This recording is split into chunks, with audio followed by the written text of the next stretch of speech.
Quand ça touche des enfants, je pense qu'on est chacun touché au plus profond de nous-mêmes. Et aujourd'hui, c'est tout notre pays qui est sous le choc. Mes premières pensées vont aux parents et aux enfants qui sont encore dans un état grave et aux adultes qui ont également été blessés. Et je voudrais vraiment saluer l'intervention des forces de l'ordre qui ont pu intervenir très rapidement et interpeller cet auteur.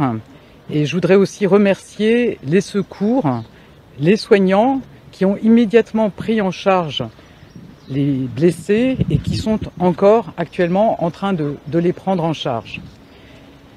Alors l'enquête permettra de préciser à la fois le parcours, le profil de cet assaillant.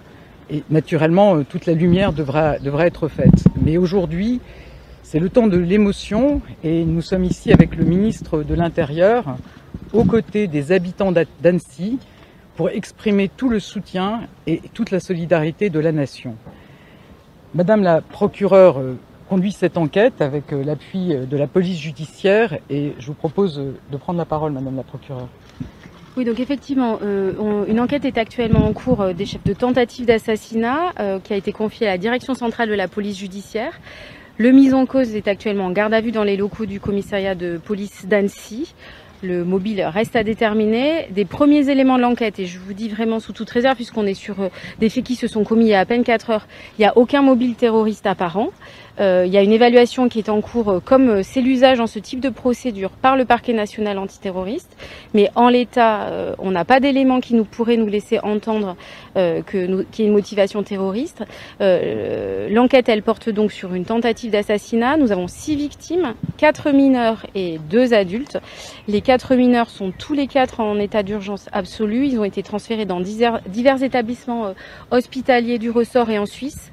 Ils ont tous été victimes de blessures à l'arme blanche. Un des adultes a été également victime d'arme blanche plus légèrement et une 6e personne a été victime dans un premier temps de coups de couteau de l'auteur, puis a été, au moment de l'intervention des services de police, a été blessé par une arme à feu utilisée par les services de police. Je précise bien que l'auteur qui est interpellé, qui était en garde à vue, n'a été trouvé porteur que d'une seule arme qui est dans notre possession et qui est un couteau dont nous disposons. Donc l'enquête se poursuit. A été ouvert en parallèle une enquête pour déterminer les circonstances dans lesquelles les policiers ont fait usage de leur arme à feu. L'auteur est actuellement en garde à vue. Il n'est pas blessé ou très légèrement et il va être entendu sur ses motivations qui restent aujourd'hui à déterminer.